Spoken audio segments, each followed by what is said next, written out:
All right, y'all. So I need to conclude this content by request by Charisma 808. Talking about how to deal with rude people and how to control your temper. Go back and watch part 1. I cut it short, but I had to get it. I started it out. And I said I would do part 2 because there's more to this than just a 5-minute video. Sometimes you can't just hurry up and rush through like a video. You gotta talk about it because I'm not just in this for money. Money is just a small part of what I'm trying to do here. I'm in this mainly to influence and to change the world, make the world a better place. If you're not making the world a better place, then you're doing the work of the devil. So I would hope that these videos that I do will make the world a better place. So I want to continue this. I talked about how you got to see people for what they are. They're just people. You got to know, like if you know them personally, especially, it's easier to figure out their moves. And the next thing I want to mention is just because you grew up with somebody, just because you're related to somebody, does not mean that you have to be around them. Remember, you want all you can get out of life. And if you're in a negative environment around negative people, I don't care if it's your cousin, brother, uncle, sister, mother, it's going to repel that which would make its way to you. See, you got to be thinking the highest of yourself at all times. You got to be thinking the highest of yourself at all times. But if you're around negative people, trust me, man, they're going to find a way to get under your skin. So I always believe in avoidance. I always believe in avoidance. I believe that, like for instance, we hear a lot about YNs. You think I'm finna just go where they at? The ones that's just trying to catch bodies, they think that's some type of accomplishment. The ones that just don't want to work jobs, don't want to have their own business. They just want a quick lick, and they want to take somebody else's stuff. I know myself. So I know that the smart thing for me is to avoid. That's why I don't go to everything. I don't go to every funeral. Because it really hit different when you at a funeral and people acting funny. That's like the worst. People acting rude. You know, don't take a deep breath. Don't be so quick to respond. Like something that I done did over the years is when I know I'm about to crash out, I stop talking. I prefer to go somewhere by myself and just empty it out. The way I empty it out is I stop talking. And I sit back and think, how am I going to respond? So a lot of you done heard me talk about the job that I quit halfway through the shift. I quit because number of reasons. I'm about to talk about it again, but I went into the captain lieutenant's office and I told him, you don't got to write me up, I quit. I sat downstairs for at least 5 or 10 minutes and I thought about it. I didn't go back to the dorm because one of them dudes in the dorm, like he had a slick mouth. Like what he used to do is he had a slick mouth.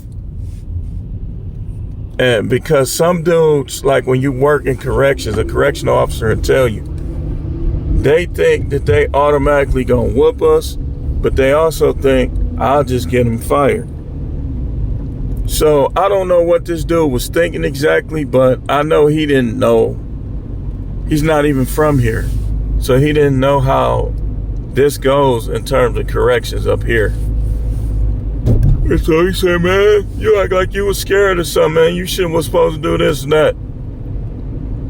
Keep in mind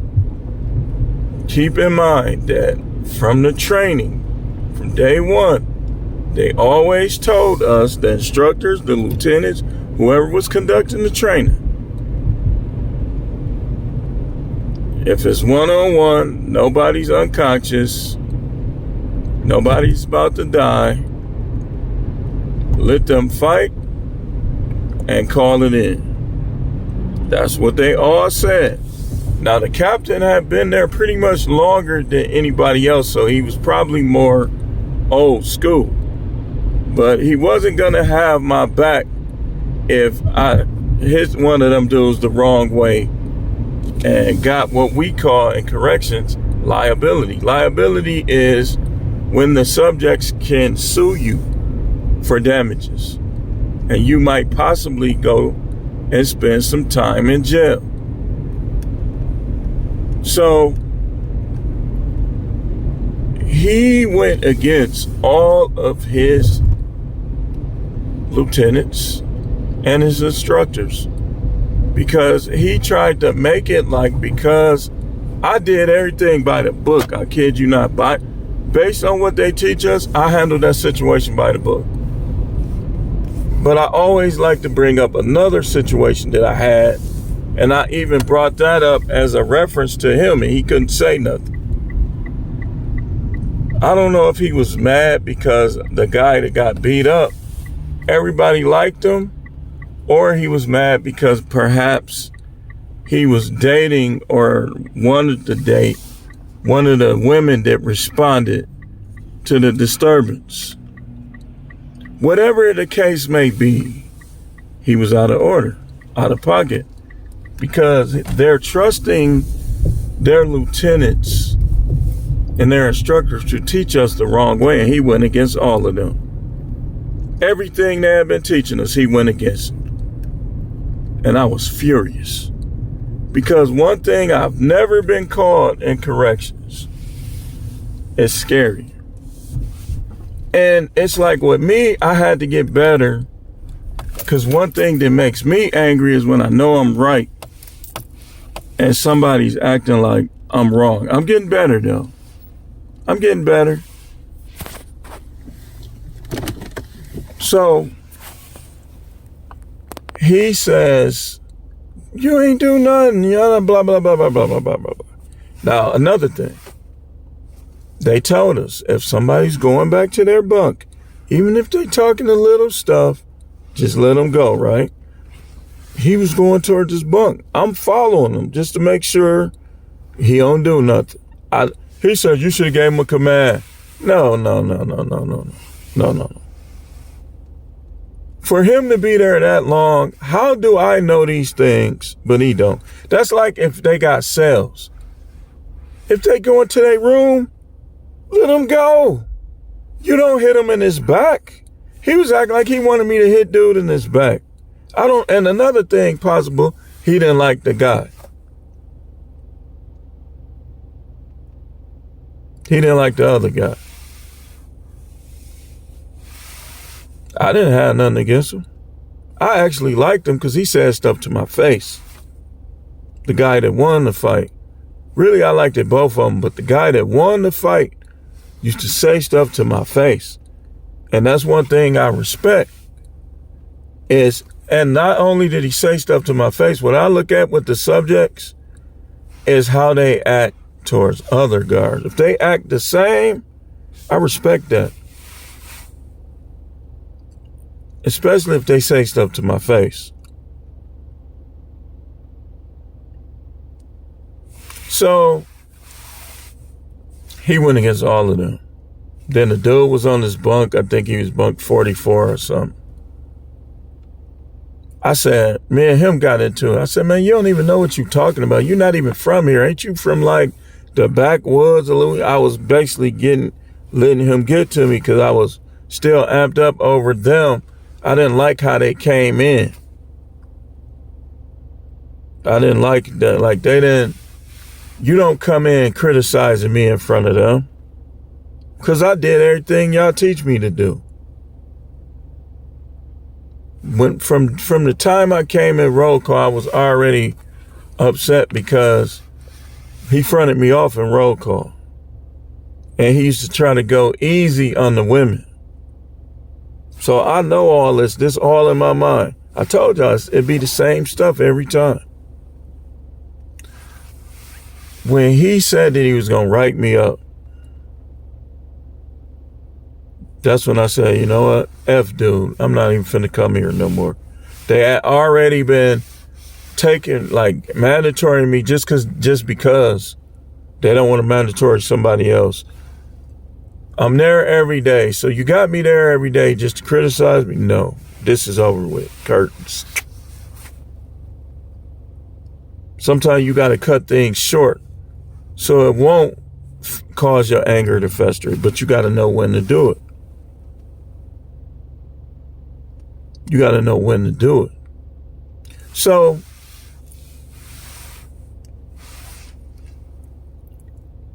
I went in there. I said, hey, man, you ain't got to worry. You ain't got to write me up. I quit.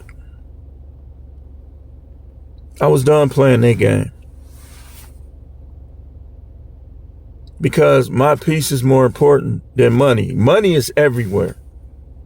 I'm going to get some money. It's everywhere. I'm not one of them people. See this, and look, everybody is different. I understand that. But one thing that be annoying to me is like eggshell people. Like people who do everything in their life walking on eggshell, and they expect you to be that way too. I shouldn't have to explain nothing to these people, but they don't understand. Out of all the jobs that I quit, it was only like 2 that I shouldn't have. Because I'm not finna do. I was out of character because I was ready to beat dude up. I wanted him to come in that bathroom and say or do anything.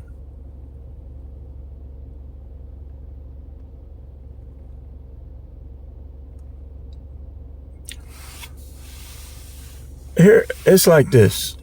I'm 50 years old, but in fighting, that don't matter. Because I hit hard and I hit fast.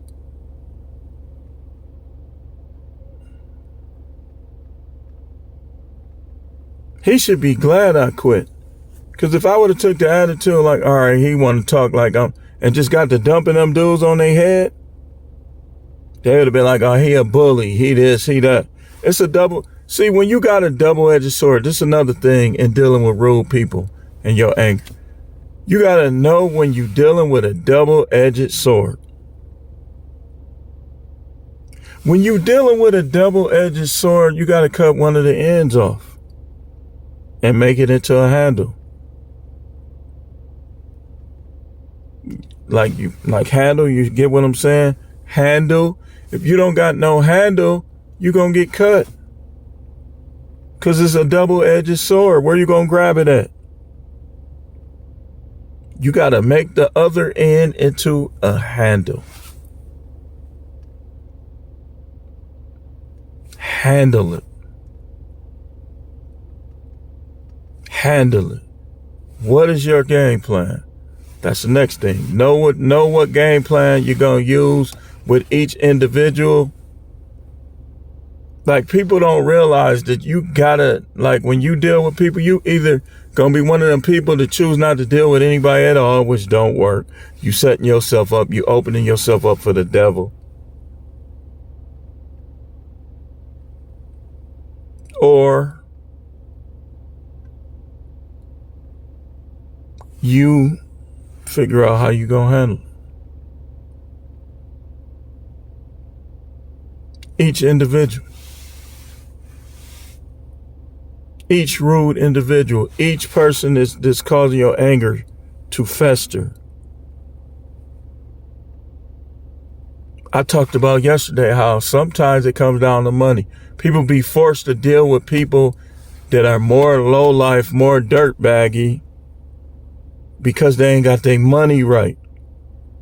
You should get your money to the point where you can quit your job at any moment.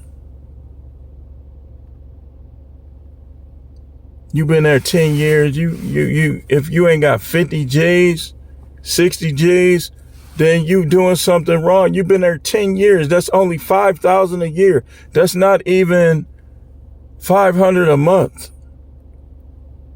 That's not even $150 a week. So if you ain't got 50 G's after 10 years on the job, then that means you ain't even saving $25 a week. Dude, what are you doing with your money? And I'm not just talking to you, it's me too. You making $900,000, you can't even save $100? That's why you can't make no moves. That's going to cause your anger to grow when you have to deal with people and be somewhere you don't want to be. Then picture that you got $100,000 in the bank. Your people on your job is acting a fool on you.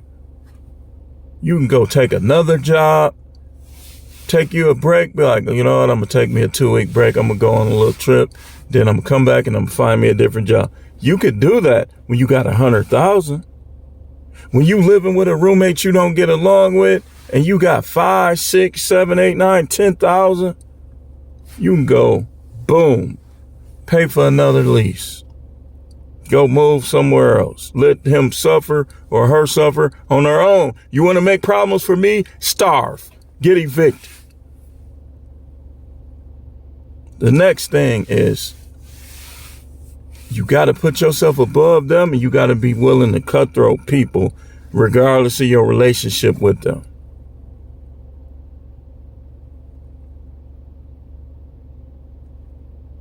We do have to learn how not to let people affect our mood, but we also got to learn when it's time for the good old cut. Well, that's my brother. I don't want to see him be out in the street.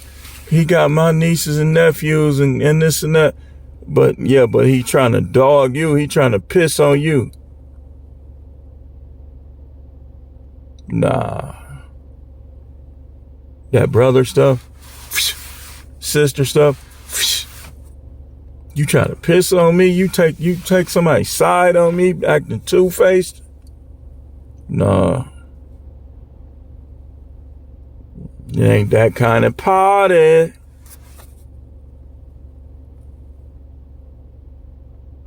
So you got to learn how to keep your spirit up. Affirm, do affirmations, manifest, put the stuff on your refrigerator you want to accomplish. I want to have a good day today. Write that down. I want to have a good day today. I'm going to have a good day today. That person that always find a way to get under the skin. You know how at work they giggling and laughing in the break room. Man, F them. F them. Once it's established that they don't like you, you don't like them, the next thing that should be established is you not caring what they talking about or what they think. Just they don't like you, you don't like them. So what the hell?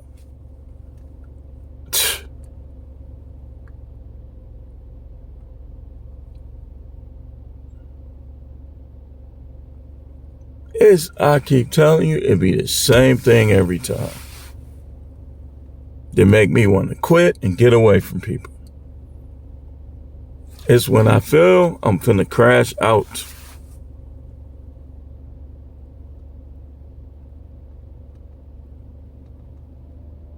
Now, there has been some time where I chose to end the union without feeling like I'm gonna crash out. I was at the other facility. I didn't quit because I was gonna crash out. I quit because it was getting to the point where it was seeming like, now I know it wasn't everybody, but it was seeming like I wasn't wanted. You give somebody bad evaluation, that means you don't appreciate what they do. So I'm like, okay, They don't like what I give them. They don't like what I'm doing here. So let me just go ahead and move around. You say, I ain't gonna let them take my job. Me and you is different. We think different, we act different, or we got different personalities. You don't care about being somewhere where you're not wanted. As long as you getting something out of the deal. That's what people like that always gonna come up short in life. They're gonna be mediocre or below that.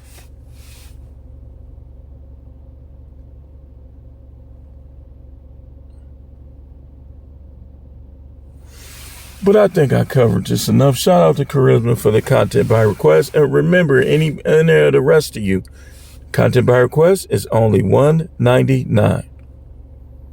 You pay more for candy bars. A Snicker costs more. I'm giving you life-changing advice, and I'm keeping the price low because it's not about the money. But thanks for watching. And keep tuning in for more videos.